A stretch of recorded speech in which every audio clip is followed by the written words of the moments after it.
Good morning, ladies and gentlemen. Thank you again for being here with us. As Nick introduced us, we are the United States Ethics Debate Team, and we are here to present you with our response to a cyber attack by North Korea. My name is Midshipman Katie McPherson, and these are my colleagues. I'm Midshipman John Giap. I'm Midshipman Kenneth Stelmack. I'm Midshipman Hayden Anderson. Now John will discuss the agenda. So firstly, we're going to look at the situation that we were provided with, the situation of the case, specifically our task in regard to it. Additionally, we're going to look at the stakeholders affected by the case. We're going to consider the legal and ethical framework of our response. We're going to develop our course of action, which will be a preemptive strike against North Korea, and we will address potential countermeasures. So to set up the situation, one of the first things we need to understand is what the cyber domain is. As it pertains to this conversation here, we'll be including the internet communication systems and all of their infrastructure. That means networks, servers, and anything that is essentially touched by the internet itself. Additionally, in regard to the cyber domain, it's important to keep in mind international and domestic law, or the lack thereof, which we'll go in depth later on. Also, we'll outline and identify U.S. capabilities in our specific course of action. And lastly, we need to understand the imminent threat that North Korea poses in this situation. Based on the intelligence that we have received, North Korea will have a strike that will happen imminently. Because of that, the measure that we have to take is this preemptive strike. Now, preemptive strike will be based on a few other things that we're going to get to later, also including North Korea's actual breakdown. So our task here today is to determine the best way forward, ethically, legally, tactically, and strategically, with regards to the use of cyber warfare when engaged with North Korea. So we will do this by considering the stakeholders. When considering each of these countries, we will be looking at both the citizens and the government. In terms of the United States, as a world power, the government has a vested interest in both the safety and security of its citizens and its global interest. North Korea threatens both of these.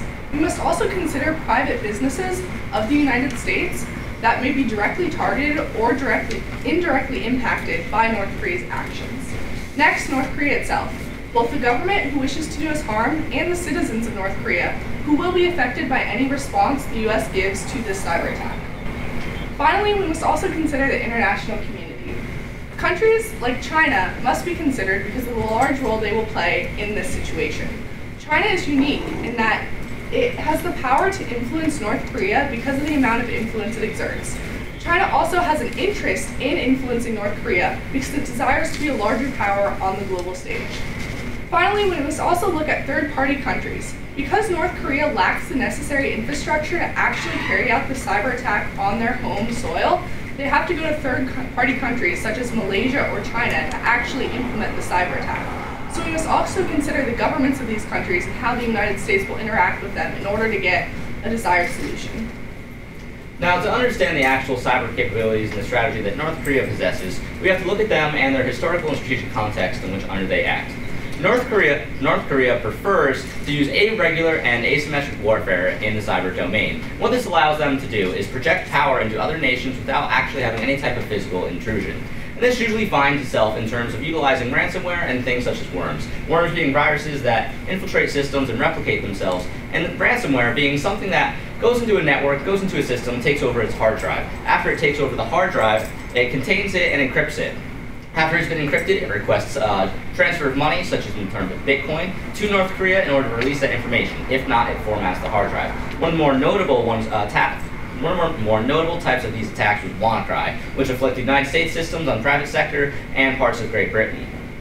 They also have a series of other types of viruses and things that we've identified through private sector defense institutions, known as Hidden Cobra. Hidden Cobra being a series of Trojan-style attacks and viruses that they utilize against us.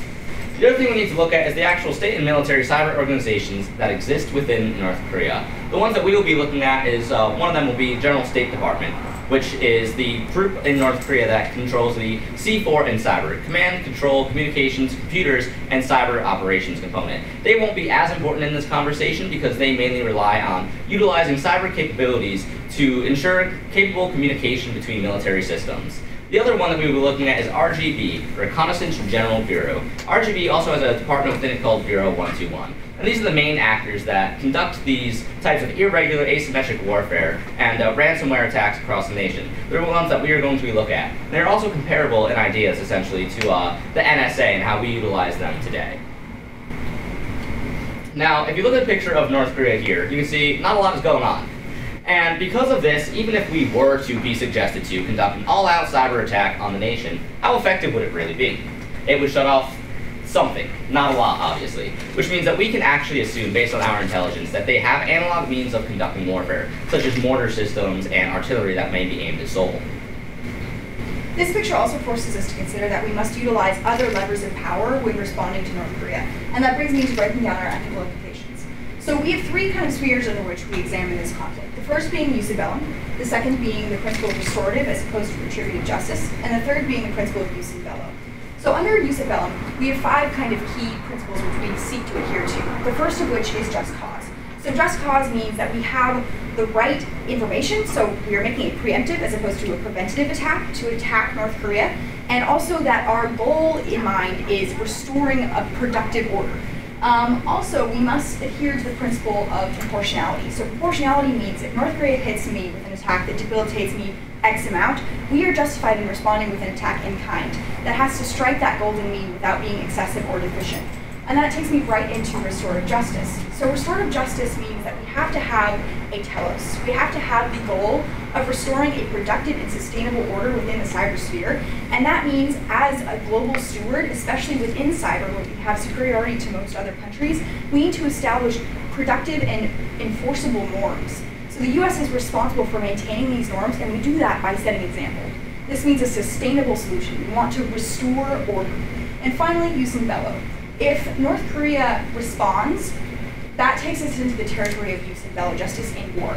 So we maintain that principle of proportionality in responding in kind. We also must adhere to the principle of subsidiarity, which is actually our substitute under jus ad bellum and in bello for last resort.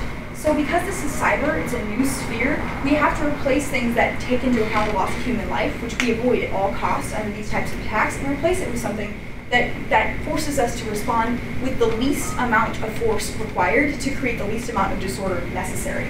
And finally, looping back to jus in bellum, there are two principles of jus in bellum that are in conflict here. One of those is the obligation to warn, and the other of those is the obligation to, if we strike, strike effectively. Those in the cybersphere are pitted against each other because, as my colleague will soon get into, it's difficult to warn and then to actually also have an effective attack. Now, the reason that we have to look at the effectiveness of attack is that cyber weapons do not work in the same way that conventional weapons do. It's not like a rifle or a missile silo in which you can actually refill and continue to shoot it and meet the same defense. A cyber weapon works in that when you put out this or inject this bad code into a computer system, the enemy inherits that code. They can then utilize it to be used against you. We also rely on things such as exploits and zero-day exploits, in which that it is a part of the system that has not been patched yet. If we use this attack against them and it is ineffective, then they are able to patch up the system and have rendered our new weapon useless. So essentially, these systems of ethical reasoning govern our establishment of norms. We need to use these effectively, but also acknowledge that we are operating in a new domain. And this brings me to our next objective, to define the ethically irresponsible actions as a method to discern what may be ethically responsible. We're starting with unidimensional attacks, moving into bilateral attacks, and finishing with cornering attacks. A unidimensional attack would be an attack that only used cyber, so it would be a reciprocal cyber response. These are both ineffective and irresponsible because they result in a perilous situation that we call cyber tit for tat. So we hit you with a cyber attack, you hit us back with a cyber attack in like kind, or a cyber attack in like kind, but ever so slightly more escalated. And this leads us into very hot water where we establish norms of very debilitating cyber attacks that we reach through this system of gradual escalation. So cyber tit for tat is both destructive and ineffective. Moving into bilateral attacks. So a bilateral attack would be an attack only engaging the US and North Korea. If we engage in a bilateral attack, we neglect to acknowledge the presence of the international community in this issue, and we also neglect our most potent ally, well, in this situation, China. China has the capability to essentially pick up the phone and say, hey, you're not doing this. I'm shutting off your internet, I'm stopping exporting you energy supplies, this is not happening. And we need to utilize that lever of power in order to maintain the doctrine of subsidiarity, so using the least amount of destructive force possible. And finally, cornering attacks. If you put an angry dog in a corner, it's a lot more likely to bite you and bite you quickly. What we need to do is ensure that we incentivize North Korea through our multidimensional and multilateral attacks to come to the table. That also means giving them exit avenues, so that North Korea is allowed to maintain its own objectives, primarily of maintaining face and credibility of threat, while coming to the table, de-escalating this issue, and restoring a productive international norm, a productive international cyber order. And finally, I would like to reiterate that we need to always keep our telos in mind under this principle of restorative justice. We need to remember that we are obligated as a global steward to maintain a system of productive and sustainable cyber norms. So now we'll look at the legal considerations. So as stated before, there was a lack of international law in regard to cyber conflict, particularly in regard to cyber attacks between sovereign states. The closest thing is the Budapest Convention in 2001, which was an attempt to establish proper definitions of cybercrime between states. This was only signed by 55 states and was not signed by major players in the cyber domain, to include Russia, China, and North Korea. Similarly, U.S. domestic law is lacking in direct legal avenues in regard to cyber attack from a foreign state. Rather, U.S. Cyber law is simply standard criminal policy updated to also apply to the cyber realm. For example, corporate espionage, but corporate espionage with computers. Identity fraud with computers. There's no direct statute in regards to cyber attack. In light of that lack of specific legislation based on these cyber attacks, we have based our response around one other thing being the Presidential Policy Directive, in which it defines what we as a component of Cyber Command are allowed and not allowed to do, the definitions of offensive cyber capabilities, defensive cyber capabilities, collection and other things of that nature. On an international scale, just as John said earlier, there's not a lot of formal things out there. So the closest thing we have is a manual called Talon Manual 2.0. This book is a collection of formalized norms and essentially rules as they define them, in which people are able to, expected to ethically conduct themselves in the international domain. Now, the United States does not recognize every rule within this, but we can utilize it as sort of help to our framework in responding on the international scale. Now that we have defined our legal and ethical justification, we need to actually build a foundation of our tactical response. This comes in two parts, in cyber operations deterrence and actual cyber defense. Now, this type of cyber operations deterrence comes in denial and cost imposition. Denial being the actual prevention of other nations being able to conduct these cyber operations. The second part being cost imposition, that we make it so costly for North Korea to act against us, either it be economically, diplomatically, or the use of resources. It is so costly that they actually have no incentive to conduct this attack whatsoever. Based on the intelligence that we have received in which this attack is imminent, we can conclude that this deterrence is not going to be effective because the attack is on its way. The other part we have is defense, which we must make sure to take care of regardless. Defense comes in two parts, resilience and active defense. Resilience being, if you were to look at a timeline of our cyber defensive capability over a certain period, you can take any part of it and evaluate how good or how bad we were. Active defense being the actual use of information professionals within Cyber Command to essentially patrol our networks and ensure that there's no suspicious activity going on or bad code being injected into our systems. It also means reaching out to local system administrators on a federal level and a private level, going to things such as the logistical controllers of the military, like FedEx and UPS, who actually provide some type of logistics supplies to the military itself. And now, these are our courses of action. It's important to note here that there are more courses of action available, but what we've identified is things that are excessive and deficient in manner, and what we want to be our golden mean of response that we believe is both proportionate and justified. We will start by looking at the cyber capabilities of the deficient and excessive things, and then going through the entirety of the golden mean response. Now, course of action 1, we'll be using distributed denial of service attack against the cyber organizations that we identified earlier. This is deficient. It's deficient because while you can use this type of attack, which will prevent them from acting for a little while, on this level it would not be a repeated attack, it would only be something to notify them of our capabilities. We don't think that this is enough. On the third level, course of action 3, we have what is a cyber bomb. As Stuxnet was released into the world, it defined a new level of warfare. It showed that we are able to affect kinetic means through cyber means, that while these type of things can cause physical damage. It was also a very, very aggressive type of malware for the year in which it was developed. It had no self-imposed restrictions on what type of networks it would infiltrate and what type of systems it would bug. While it did not afflict every type of system in a negative fashion, it was able to spread with no regard. What we have found is a very proportionate response and justified that combines our multi-vector style attack and does not become just bilateral, is this right here. We're going to identify it in 4 different scales. On an international level, we have a coalition of forces that we want to put together. It would be an implicit and explicit course. The implicit members of this coalition would be people who we reach out to and give code from North Korea and say, hey, listen, you need to look out for this code. This is what it looks like. This is what you see in your network. You need to stop it. And if you don't stop it, then we as the United States have to either work with you to stop it or go into your servers. Now, the actual explicit members of this coalition of forces are allies that we can reach out to, say essentially the same thing, except we're actually sending diplomats and cyber scientists with them to conduct this type of defense in real time. Now, on an economic level, we will sanction North Korea more heavily than we already do, such as like luxury sanctions. And we also threaten China with sanctions because, once again, as we spoke to earlier, if China's not picking up the phone and saying, hey, you need to stop this or we're going to shut down your internet, then we need to make sure that they're getting kind of playing ball with us. For the cyber level, we have three parts of an attack. First, we will be disabling the node access within North Korea. As you saw earlier in the presentation, North Korea is not a very lit nation as far as power goes. So we know for a fact that they do not have a lot of nodes that allow them to connect to the World Wide Web from outside of their nation. So what we do is we can actually shut those nodes down and restrict the access from the people within North Korea from getting out. Now, we will also DDoS their critical domains. So just to ensure that other people who may be more connected to the internet beyond those nodes, we will still continue to use this repeatable, sustainable attack against things such as RGB, Bureau 121, and General Staff Department. And then we will neuter their cyber abilities. So just as Katie referenced earlier, there are other nations in which North Korea is able to act out of, in which they use small cells of cyber scientists to actually conduct these attacks. We have to make sure that we go after those as well and neuter their ability and completely prevent them from acting. And lastly, we will be improving our joint exercises with our Asia-Pacific allies. So to conclude, we looked at the ethical implications regarding the case, particularly paying attention to the use of bello, and restorative justice, while also identifying ethically irresponsible action to take.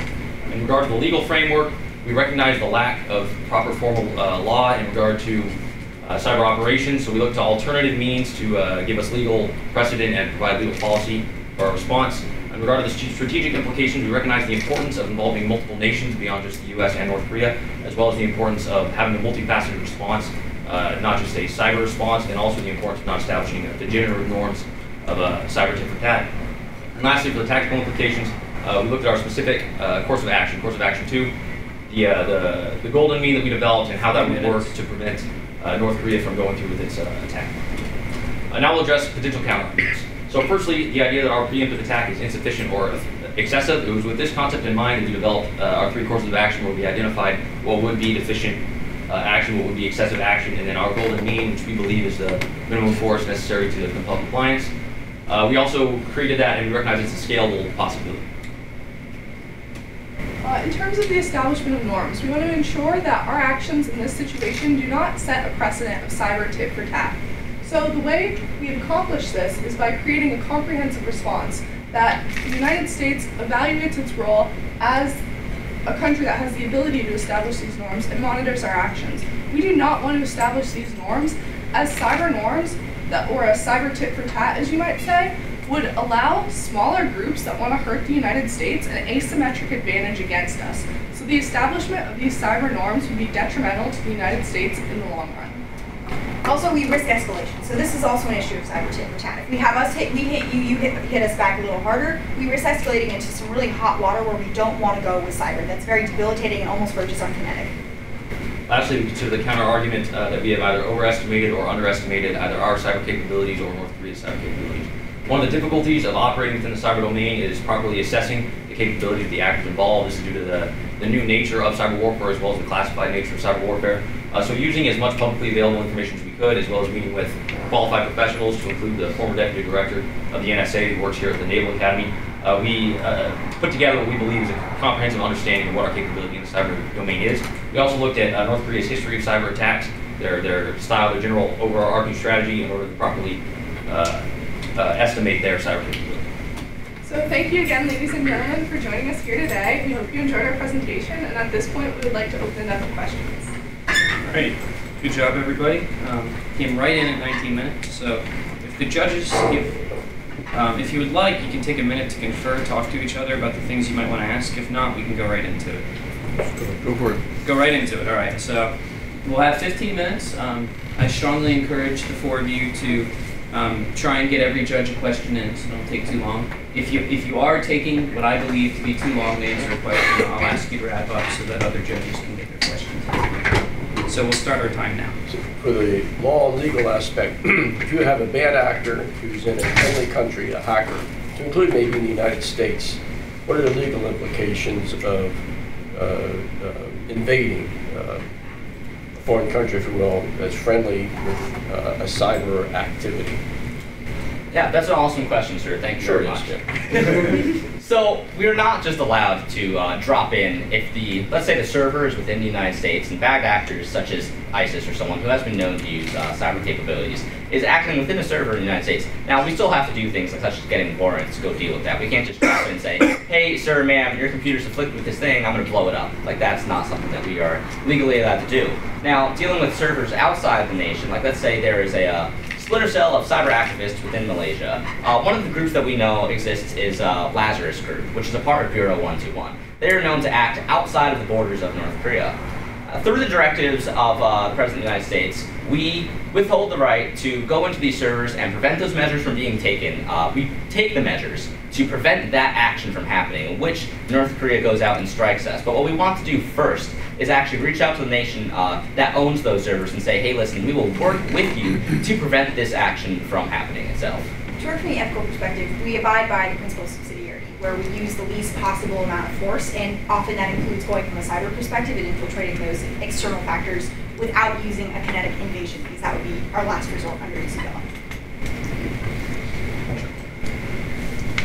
According to the just war theory, war is really only justified in the case of aggression, which usually means mass casualties and high political action. Here's a question for you. Is cyber warfare aggression? Because to my knowledge, nobody has ever died as a result of cyber warfare. Although I read somewhere not too long ago that 22 people in the United States were killed by cows recently. So, I mean, it's a fundamental question. Is it aggression? And then I have a follow-up, if I will, so I ask it now, is how do you know that there's an imminent attack that allows you the justification for doing a preemptive strike? Would you like to Kenny follow? Absolutely. So, thank you very much, sir. Starting off with that, with the just war theory, talking about mass casualties. With the release of Stuxnet into the world, that was the first time that we had ever seen that we were able to affect actual things that exist, physical entities, through cyber operations, in which Stuxnet afflicted a machine so much that these machines spun out of control and basically damaged themselves. Now, that was a long time ago. As it stands today, we know for a fact that we do actually have the capability of afflicting physical things through their actual computer controllers through dealing with them on networks. There's an example in which Russia actually has been able to go into nuclear facilities and develop pictures of their controllers on their computers, but what like the controller actually exists like in real life. So we know now today that we are able to access those capabilities. Which goes on to the point that we are able to set off things early. We can reach into generators and overload them in which they explode, which could absolutely hurt people. We can go into machines and any type of digital system that might control artillery or missile launch system. We can do all of that stuff today. That's capability possessed. So cyber attack and cyber warfare encompasses two things mainly. One of those being defense and offense. Offensive measures is just defined as affecting a network that is not within the United States itself, and defensive measures being something that we do to prevent people from afflicting our own networks. So to pay due diligence to your ethical question, that kind of kinetic effect is disproportionate in our level of response. So it is definitely a pertinent question that you ask about cyber warfare and how that constitutes offense and aggression. So we apply these ethical frameworks often as tools to evaluate a problem. In this case, we apply use ad bellum and use in bello to evaluate the norms that we wish to establish with regards to cyber warfare, which is relatively ungoverned at this point. So, for example, we amended use ad bellum to, instead of including last resort, which would usually be applied to a kinetic conflict, we amended it to the doctrine of subsidiarity, which demands the least harmful response possible. This could be parallel to the recent buzzword trade war. So we see trade wars that are offensive protectionist measures or offensive trade strategies that violate the WTO those we call warfare because they have a risk of establishing that tit for tat, and they do damage the international structure. Same with cyber. So although it may not harm people kinetically, it can harm global systems, and we call it warfare almost as a euphemism. When it gets into that kinetic realm, we're somewhere else. But under your question, sir, we apply jus ad bellum to govern our norms within cyber to maintain as responsible courses of action as possible. And just real quickly, to get to the intelligence side, sir, that you spoke about, reliability of it. In this situation that we're dealing with today, we have been informed that we have the intelligence capable to suggest that an imminent threat from North Korea is going to occur. In a more real-life scenario, when we have an evaluation of the intelligence that we receive, there are capabilities that exist today, as per the NSA, that say we can identify the type of attacks that are going to come on, or the type of attacks that are going to be developed. And we do this by looking at what's going on in North Korea on their networks, and by looking at the historical context in which these type of irregular actions happen. So we are able to more appropriately define the intelligence we receive in order to justify a preemptive strike. Well, I certainly hope so, so that we don't get another situation we got into several years ago where we did a preemptive strike in Iraq. Yes, sir. I'd like to continue the question. Mine's very similar, but I'm more interested in your discussion on this issue. How you came to the decision to make preemption your fundamental assumption in your discussion. And then the follow-on is, and did you debate absorbing a retaliatory because of the ethical dilemma that constant preemption? Well, to answer the first part of your question, sir, the reason we decided to go with the preemptive strike was because of the imminency of the attack. As Kenny said, the intelligence wasn't clear as to what exactly the imminent strike was, but it was clear that it was imminent. So we were faced with a situation where we knew an attack was coming, and so therefore we decided to act preemptively in order to minimize the damage that we would incur. That takes into account our golden mean. So we established something that we believed was sufficient to establish norms and establish deterrence and give a route of exit, but not too insufficient so as to encourage a tit for tat. Okay, so in your discussion, capability and potential action equals imminency, and therefore justification preemption. I think, sir, this requires a bit of a contextual clarification. So in the context of the case we were given, we know as an intelligence community that we are going to be attacked, and we know at least that this attack is going to be more extreme than WannaCry, which is the most extreme attack North Korea has carried out externally ever. Yeah, so the case attempts to make it clear that the attack is coming and that it will be more intense than anything that we've seen before. So as a state, we believe we're not only justified but almost responsible to react appropriately to prevent this before there's any damage. Okay.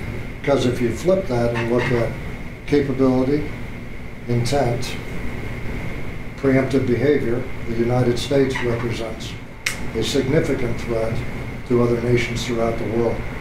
So that's absolutely not our framework. Our framework assumes that we know with certainty that we are going to be attacked. But you haven't been attacked yet. Right, but the case I want to be an intel officer, sir. So hopefully someday I will know what this means. But right now, we don't get to know what this means. We just know that we're going to be attacked. So we have to, under use of the just war theory, there's a distinction between a preemptive attack and a preventative attack.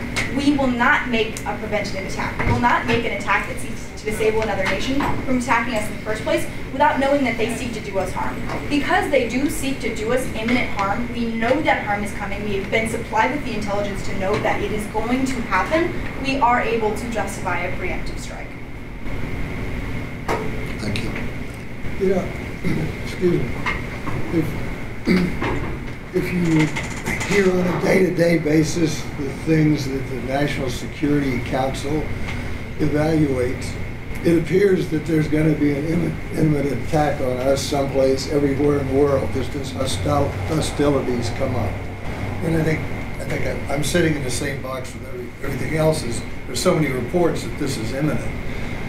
And I say, well, what were those key indicators to you that mean, because of what you saw they were doing, that would indicate that there was an imminent attack for which you had to make a preemptive strike.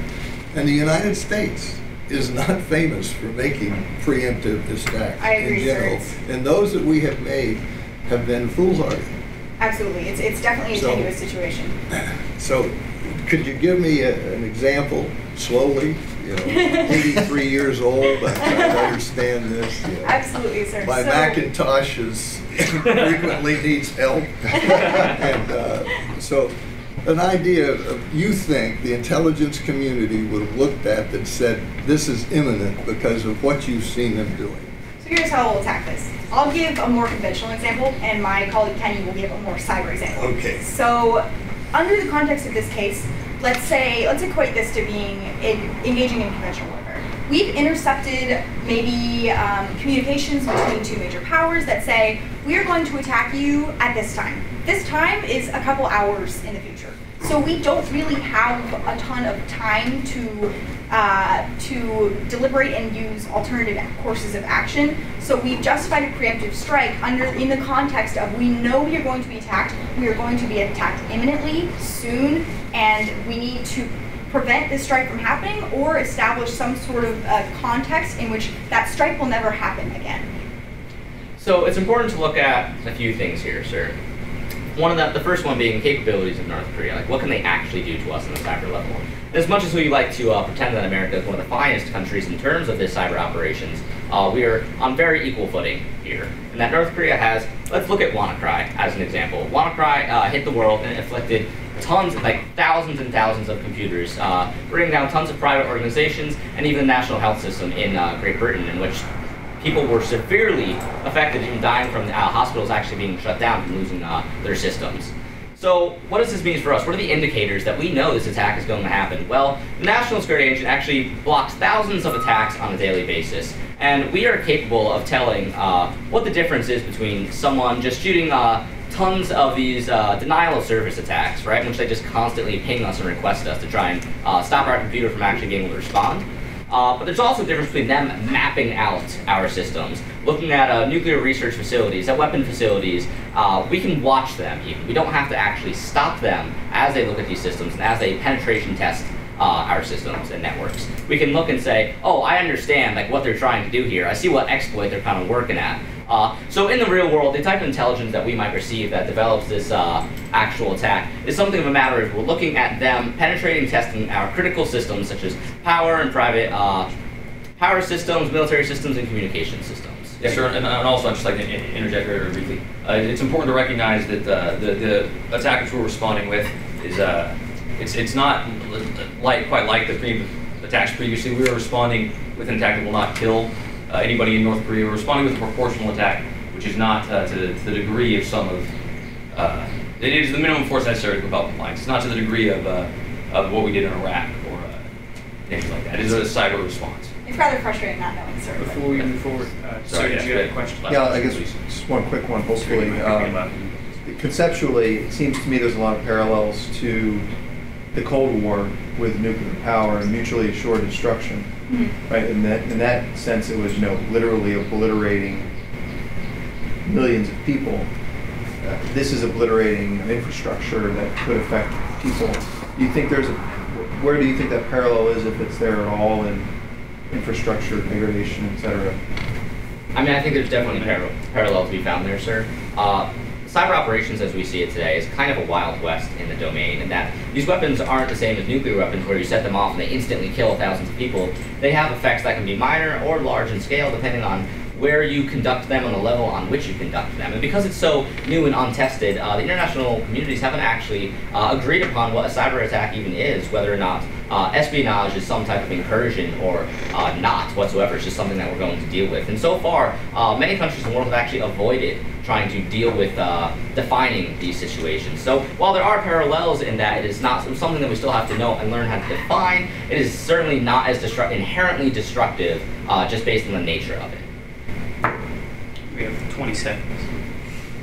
How did you move from DHS determined there's a credible, perhaps imminent threat against South Korea, the U.S., or both, to a definite imminent threat? So partly that's just for the sake of defense and the fact that our proportional response can happen without being too